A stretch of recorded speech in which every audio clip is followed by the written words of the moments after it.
Let us open our Bible on Proverbs chapter 13, verse 18. Praise the Lord.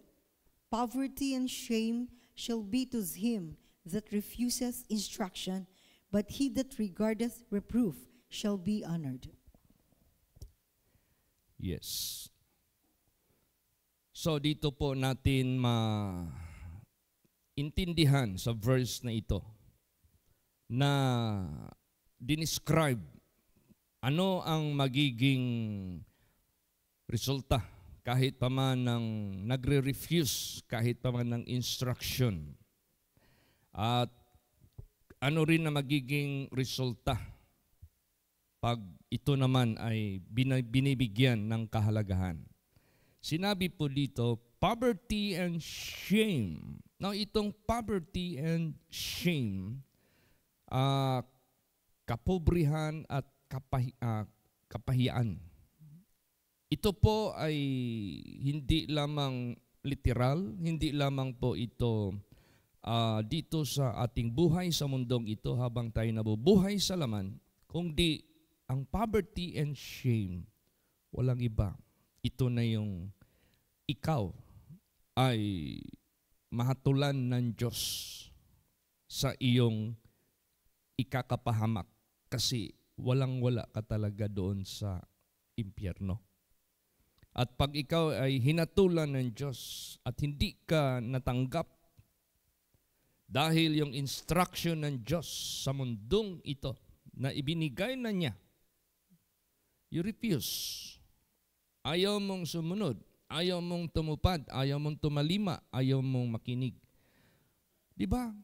Mararamdaman mo yung shame pag ikaw ay na-refuse ng Diyos, pag ikaw ay ineject ng Diyos, tapos you are expecting something from your Creator na ikaw ay aarugain, papatuloyin sa kanyang kaluwalhatian na walang hanggan.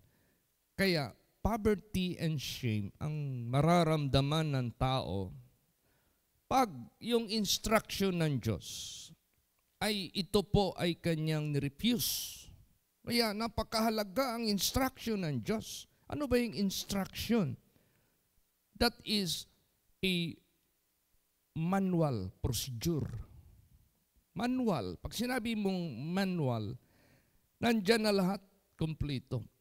At nandyan na ang procedure na dapat nating gawin para tayo magkaroon ng honor. Magkaroon tayo ng karangalan.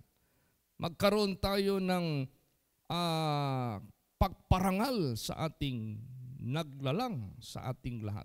Now, paano ba magparangal ang Diyos sa tao? The highest level na parangalan niya ang tao, unang-una, pagkalooban kanya ng buhay na walang hanggan. Makapasok ka sa kanyang eternal riches, eternal glory. Kaya this is an opposite of poverty and shame. Kaya napaka-importante yung instruction ng Diyos. The manual or technical procedure kung tawagin. Hands-on na ni Jesus yan. Ginawa yan ni Lord Jesus Christ. Sadya siyang nagpakatawang tao. Ipinakita niya ang katotohanan na lahat makasalanan, walang matuwid. Subalit ang Diyos hindi pumunta dito para sa mga matuwid, kundi para sa mga liko, para sa mga makasalanan na magsisisi. Dinemonstrate na niya ang tao bulag since birth. Pero kaya niya itong ipamulat sa dapat niyang makitang katotohanan na magbigay sa kanya ng freedom from the spiritual blindness. Lahat na ginawa na ni Jesus. Paano i-resist ang mga temptations? By the Word of God. Lahat. Paanong kamatayan na dapat nating ikamamatay? You must be sinless. Demonstrate na yan ni Lord Jesus doon sa cross sa Kalbaryo. What kind of death we should die? Kaya lahat-lahat na. Kamay mismo ng Diyos ang nag-lead sa atin. Meaning to say, pag sinabing kamay, hands-on. Pag sinabing hands-on, actual niyang ginawa ang ilustrasyon, demonstrasyon, instruction. Paano tayo magkaangkin ng honor? Praise the Lord. Kaya, ang sinabi dito, pag nag-refuse ka sa instruction, nag-refuse ka makinig sa kanyang hinatid sa buong mundong ito, paano ka magkaroon ng manual procedure? Pag sinabing manual procedure, clear instruction. Ito ang gawin mo, ito ang sundin mo para ka magkaroon ng honor galing sa Diyos. Pag nag-refuse ka niyan, yun na, poverty and shame. Wala ka nang patutunguhan, wala nang ibang option. Pero if you regard reproof, nakinig ka, nagpa-correct ka, nagpasaway ka, nagpatuwid ka, mapalad ka. Honor ang galing sa Diyos na ibibigay niya sa iyo. It is an honor for a man to inherit eternal life. It is an honor to anyone to enter into the kingdom of heaven. Honor yan eh. Karangalan yan. Kung sa Bisaya pa, kadungganan. Sobra pa yan na nag-graduate ka ng highest profession sa sanglibotang ito. Sobra pa yan, nagkamit ka ng isang honor na cum laude, magna cum laude, summa cum laude. Higit pa yan. Kaya, anong gawin natin? Yung instruction ng Diyos na ipinakita ng ating Panginoong Hesukristo, we have to follow. Praise the Lord. Yan ang pag-lead ng Diyos sa bawat isa sa atin. Anong gawin natin sa instruction ng Diyos? Basa. Proverbs 4:13. Praise the Lord. Take fast hold of instruction. Let her not go. Keep her, for she is thy life. Yes. Take fast hold. Huwag mo siyang pakawalan, huwag mo siyang bitawan, huwag mo siyang pahilagpusin. Kung baga pa, don't let it slip out of your hand. Huwag mo na siyang ipadulas. Nasa kamay na natin yan. Nasa harapan na natin yan. Hawak na natin. Kita na natin. Naintindihan na natin ang tinatawag na instruction. Instruction, manual, procedure na dapat nating gagawin. Huwag mo na yung take fast hold. Hawakan mo na ng mahigpit yan. Huwag mo na yung hayaang mawala. Keep her. Ingatan mo siya. Ngayon, bukas, hanggang sa kamatayan, o hanggang sa pagbalik, o hanggang sa katapusan. Dalawa man lang ang katapusan ng tao sa mundong ito. Either by death or by caught up into heaven. Yan lang.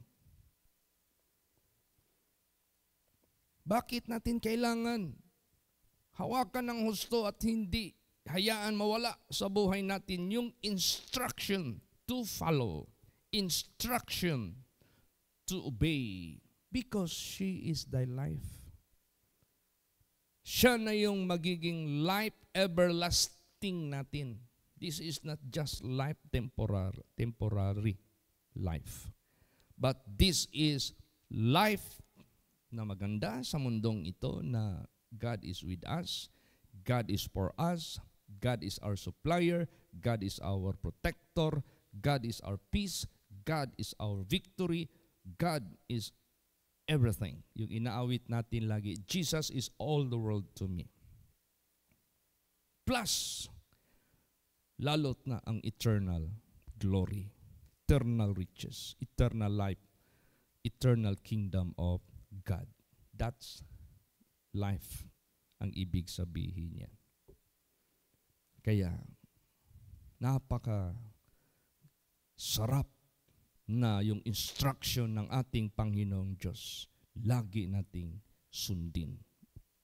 Saan hinihintulad ang commandment or instruction ng Diyos sa buhay natin? Saan ito kino-compare o saan ito dinidescribe? Paano ito dinidescribe na para sa buhay natin ito yung magsisilbi nating basahin natin.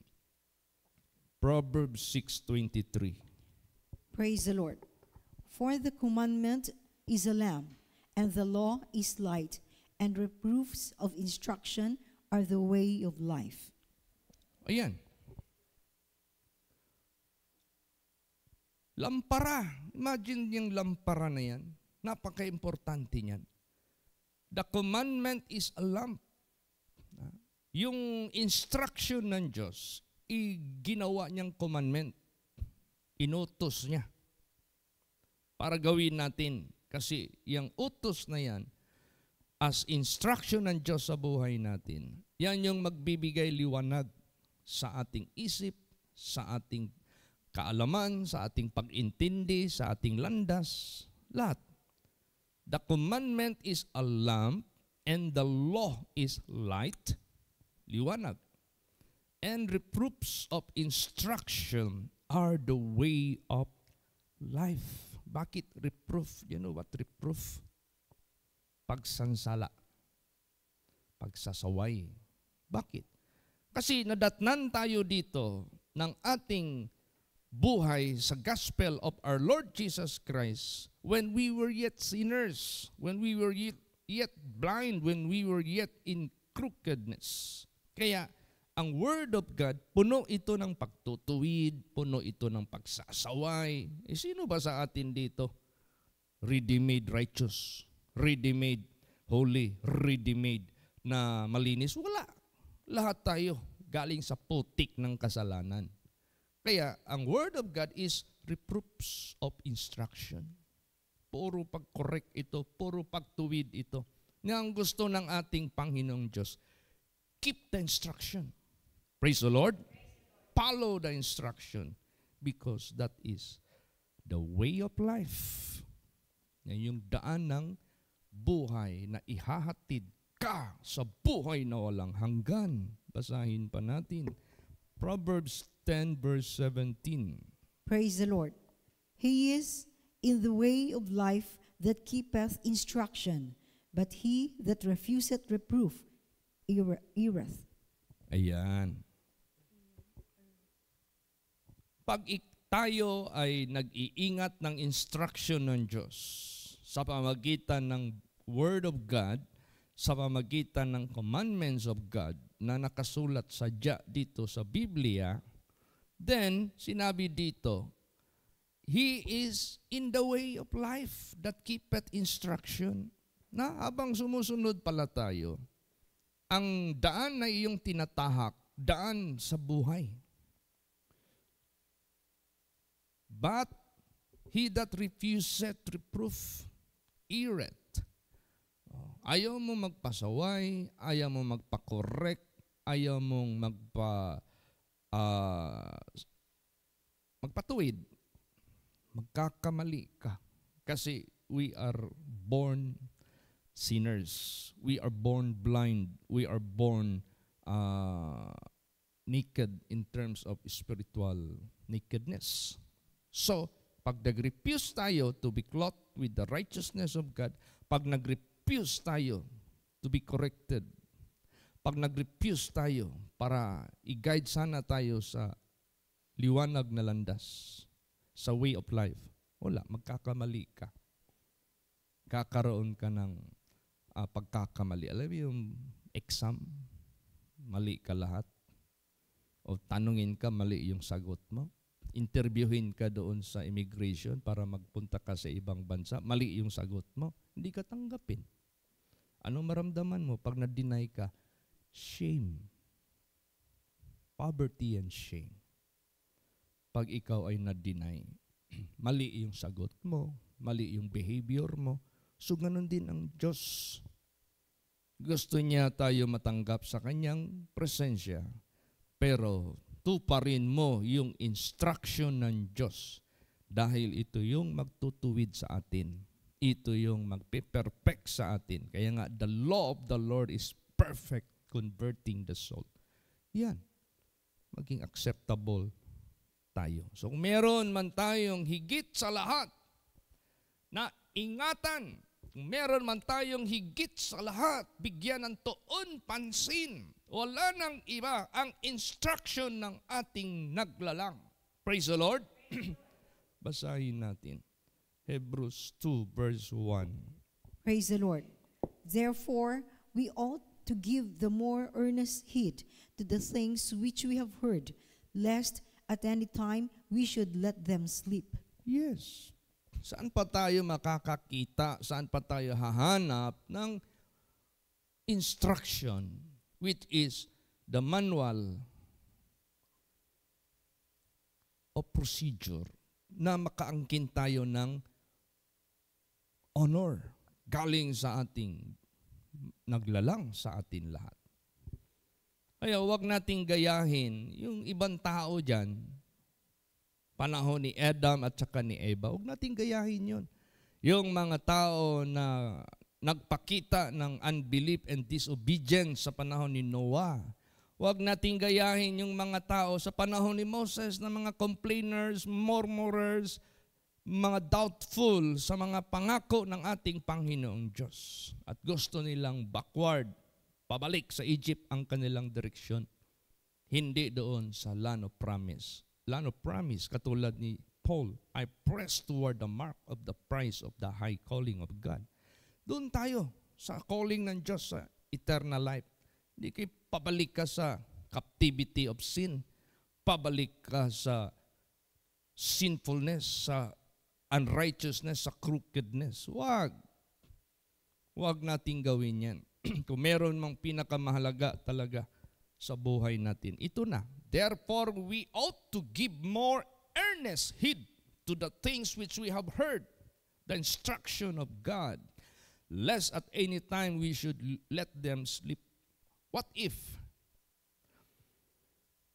nag-slip ito from our hand? Dumulas, nawala. Anong mangyayari ngayon?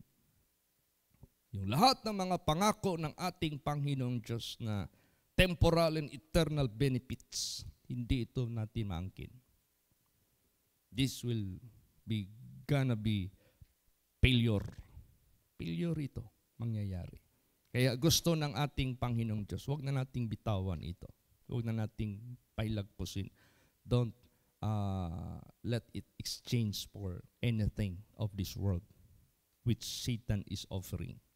Huwag na. There is no such exceeding great reward. Yun lang totoong Diyos naglalang sa atin. Lahat ng mga promises ng diablo na yan, they are deceptions, deceit, lies, snare. Wala yan. Walang kabuluhan. Tingnan mo lahat ng naniwala kay Lucifer, kay Satanas. Pakyas, failure, shame, and poverty ang naangkin nila. Kaya huwag nating gayahin yung ganun ng mga tao. Basahin natin. Ito yung verse na ito, huwag nating gayahin ito. Proverbs 1:30. Praise the Lord.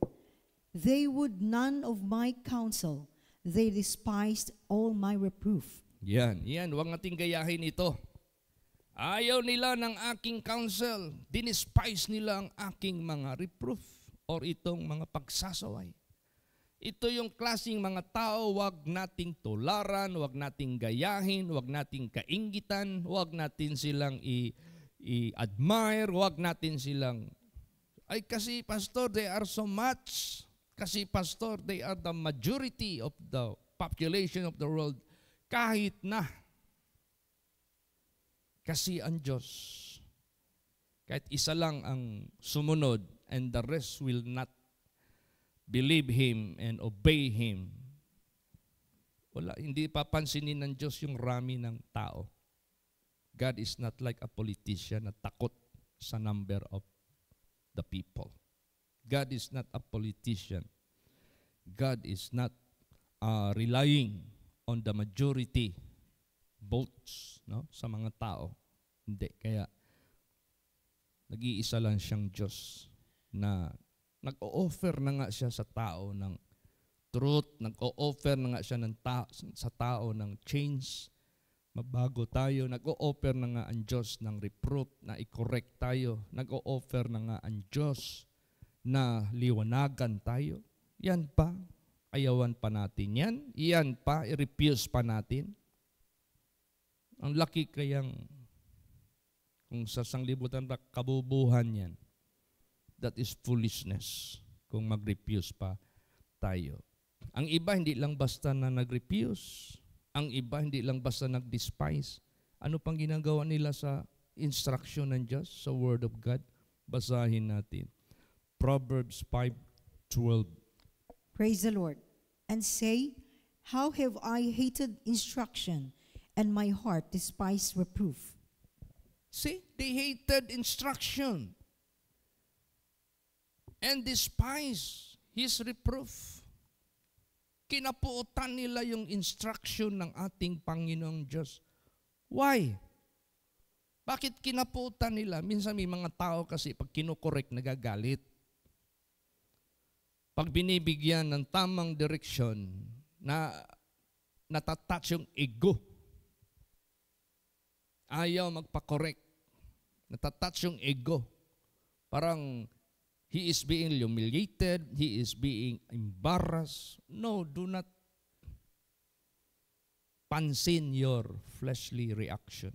Huwag mong pansinin yung makalaman na reaction. Deny mo na yan. Put it under the subjection of the Word of God. Be humble. Kaya nga makapasok sa langit yun lang humble. Kasi nagpapakorek. Tumatanggap ng correction. Kaya nga, ang instruction ng Diyos nakakonek sa reproof. Pag sinabing reproof, pagtutuwid, pagsasansala, pagsaway, pag-rebuke. That is reproof. The instruction of God. Can you imagine during the Noah's days, during the flood? Ma-imagine ba natin? Ilan ang population approximately? There are 375 millions at the time. Approximate ha? Kinakalculate kasi nila yan sa number of generations, number of years sa panahon na yan. Can you imagine na 8 lang ang naligtas? Kasi 8 lang din ang nag-follow ng instruction ng Diyos. Kaya they are being honored by God in heaven. Can you imagine yung mga tao na nalunod, namatay lahat? Do you think walang nagtawag doon sa Panginoon? Do you think walang tao doon na nag-iyak? Humihingi ng awa sa Diyos? After they have hated the instruction, after they have refused the instruction of God, yan ang consequence. Yan din ang mangyayari sa mga kaluluwa ng mga tao. Pag hanggang ikinamatay nila, hindi sila nakinig, hindi sila nagbagong buhay, hindi sila nakinig sa instruction ng Diyos. Kung nandoon ka na sa dagat-dagatang apoy, alam mo ang description ng impyerno, dagat-dagatang apoy. It is like a sea of fire. Pag nakalangoy-langoy ka na doon, kahit ano pang beg for mercy, wala na yan. For what reason? Poverty and shame if you refuse the instruction. The same thing na nag-refuse ng instruction si Adam and Eve, the same thing na nag-refuse ng instruction sa panahon ni Noah. Lahat. Wala na silang, hindi sila pinakinggan. Yan ang pinakamasaklap sa lahat. Basahin natin yan. Proverbs 1:28 and 29. Praise the Lord. Then they shall call upon me, but I will not answer. They shall seek me early, but they shall not find me. For that they hated knowledge and did not choose the fear of the Lord. Wala nang sagot. Yung mga taong nalunod sa panahon ni Noah, certainly 100%, most of them begged for God's mercy. But after they have refused, after they have hated the instruction, shame and poverty shall be to them. There is no such help from God. There is no such deliverance from God. There is no such favor from God. Bakit? Nung panahon na nagpakita ang Diyos ng favor, yung panahon nagpakita ang Diyos ng grace, yung panahon nagpakita ang Diyos ng mercy, they refuse. They despise. At meron pa dyan, yung binasa kina, they hated reproof. They hated the instruction. Ayaw nila. Kaya, bakit kaya minsan yung may mga tao na pag kinokorek para bagang masakit sa loob nila? Bakit kaya ang mga tao pag nasasaway sa mali niyang gawa at tinutuwid, parang feeling niya na sinasaktan siya? Huwag natin yan. Do not entertain such kind of feeling. Huwag natin yang i-entertain. Ignore it. Focus ka sa intention ng Diyos. Focus ka sa purpose ng Diyos. Bakit tayo sinasaway? Bakit tayo kinokorek? Bakit tayo nire-rebuke? Bakit tayo binibigyan ng instruction? Para hindi tayo pupunta sa poverty and shame, but honor. Kaya, yung nararamdaman ng tao na parang sinasaktan sila, pag yan in-entertain mo, ay nako, bibirahin ka niyan sa impyerno, sa ikakapahamak. Basahin natin yan. Proverbs 15 verse 10. Praise the Lord. Correction is grievous unto him that forsaketh the way, and he that hateth reproof shall die. Imagine that. Ano ang patutunguhan ng mga tao na napupuot sa pagsasaway ng Diyos, pagkokorek ng Diyos, pagtutuwid ng Diyos? Bakit? Kasi para sa kanila, ang correction mabigat, masakit. Bakit? Pinoforsake kasi nila yung way of the Lord. So to those who are forsaking the way of the Lord, correction is grievous for them. Pag sinabing grieve, from the word grieve, masakit. Pag sinabing grieve, discomfort. Pag sinabing grieve, it's a deep feeling of painful, discomfort. I-describe mo na ang lahat ng mga matatawag nating unpleasant na feeling. Para doon yan sa mga nag-hate at nag-forsake ng way ng Diyos. Kaya, do not forsake the way of the Lord para yung kanyang correction, ma-appreciate mo. Lord, thank you for correcting me. Jesus, thank you for changing my course or my direction from going to hell, inilipat mo going to your kingdom. Pasalamat ka. Pasalamat tayo sa Diyos. Pero yung mga taong nag-hate ng kanyang instruction, feeling nila grievous. Ma-pride kasi. Ayaw kasing mag-humble. Kaya kakaawa ang mga tao pag hindi nakinig ng husto na kahit ilang beses nang sinasaway, ilang beses nang kinokorek, pero wag tayong magkumpiyansa kasi baka biglang mabali ang liig. Basahin natin yan. Proverbs 29 verse 1. Praise the Lord. He that being often reproved hardeneth his neck shall suddenly be destroyed, and that without remedy. Wala nang remedy. Alam mo, isa ang pinag-aralan ng mga self-defense, like karate, like taekwondo, like judo, kung ano-ano pa yung mga pinag-aaralan ng mga tao ng self-defense. Alam mo, ang pinaka-offensive na kung kailangan mo nang gawin talaga yan sa tao, napatayin mo yung tao, paliin mo yan lang yung liig, patayan. Hawakan mo yung ulo, tapos twist mo ng bigla, patayan. So, ibig sabihin yan, pag ang tao hindi pa nakinig, sasaway ng Diyos habang nabubuhay siya. Pag ikinamatay niya ang ganong uring attitude, wala na yung remedy. Pinatigas mo yung liig mo. Tapos hanggang namatay ka, nabali yung liig mo. Pag sinabing nabali yung liig mo, death yan. Wala na yung remedy.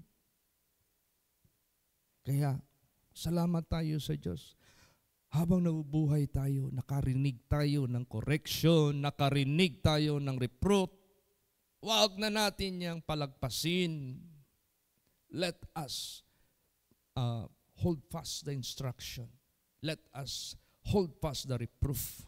Praise the Lord. Ganun. Last verse, huwag nating itong tularan. Sige, Jeremiah 17 verse 23. Praise the Lord. But they obeyed not, neither inclined their ear, but made their neck stiff, that they might not hear nor receive instruction. Yan. Nung nakakarinig ng instruction ng Diyos, hindi sumusunod. Hindi pinapakinggan. Pinapatigas yung liig para hindi na nila marinig. Now, paano hindi ayaw nang marinig yung instruction? Ayaw na magsimba. Ayaw na nilang marinig eh. Ayaw nang makinig sa salita ng Diyos. Nire-refuse na yung live kung hindi ka makapunta sa simbahan. Nire-refuse na. No receive instruction, ayaw na nila. Kaya, huwag nating tularan yung ganon. Let us suppose to grab this chance, this opportunity. Huwag na natin itong palampasin sa buhay natin. To receive the instruction, to follow the instruction, to hold fast the instruction of God. Because she is our life. Siya yung buhay natin. Hindi basta buhay na ordinaryo. Hindi yung buhay na magulo pa sa lukot. Hindi yung buhay na nasa kadiliman. Hindi yung buhay na nasa kampong ni Satanas. Hindi yung buhay na alipin ng dyablo. Pag sinabing life na klaseng buhay na ibibigay ng Diyos sa atin, pag nag-follow tayo sa kanyang instruction, marangal na buhay, malinis na buhay, banal na buhay, matuwid na buhay sa mata ng Diyos at maghahatid sa atin sa honor galing sa Creator. Hindi ito honor from any universities, hindi ito honor from any courts of this world. No, this is honor from the Judge of all judges. This is the honor from the King of kings and the Lord of lords. So this is the highest honor we could consider. If we keep reproof and instruction. Kaya pasalamat tayo sa ating Panginoong Diyos. Open your eyes to the instruction of God, which God made it to be done. Ito yung ginawa ng Diyos. Nagpakatawang tao siya. Nag-hands-on siya. Paano i-refuse ang kasamaan? Paano i-hate ang evil? Paano i-overcome ang i-resist ang mga tukso? Paano mamatay na walang kasalanan? Paano mamuhay na umiibig sa Diyos? Paano mamuhay na obedient sa Diyos? Yan lahat makita natin sa buhay ni Lord Jesus Christ. Kaya nga, hands-on ang Diyos sa atin. Sa pag-lead sa atin. Ang kailangan lang natin, faithful follower ka. Faithful follower ka. Alam mo, ang daming naging mekaniko, ang daming mga naging cook, ang daming naging preacher. Hindi naman nag-aral. Tanungin mo sila, Sir, dami mong customer ah. Sir, ang dami mong nagpapatronage sa iyong skill. Kailan ka ba nag-graduate niyan, sir? Kung mekaniko. Kailan ka hindi ako naka-experience na pag-aaral.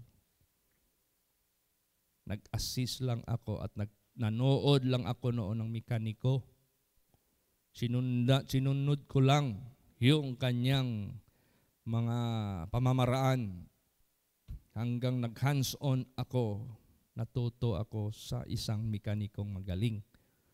O si Jesus Christ, siya yung hands-on na nagpakita sa atin lahat ng tamang pamamaraan. Kaya nga, instruction, the manual of procedure. O di, matuto tayo kay Jesus sa daan ng banal, pamumuhay na matuwid para i-honor tayo ng Diyos. Pero expect, pag si Jesus ang iyong ginawang teacher sa buhay mo, He will reprove you. He will correct you. He will instruct you. Diba? All Scripture is given by inspiration of God and it is profitable for doctrine, for correction, for reproof, for instruction in righteousness, so that the man will be perfect and fully furnished unto every good work. O di matuto rin tayo sa pagtingin kay Jesus Christ. Kaya to God be the glory. Jesus Christ is indeed the instruction of God. Jesus Christ is indeed the reproof of God. Kaya wag nating ihiwalay yung ating paningin sa pag-hands-on ng Diyos sa mundo na bigyan tayo ng instruction na maging buhay na eternal sa ating future at maging marangal na buhay at malinis na buhay habang nandito tayo sa mundong ito. Amen? Praise the Lord! Magsitayo po ang lahat.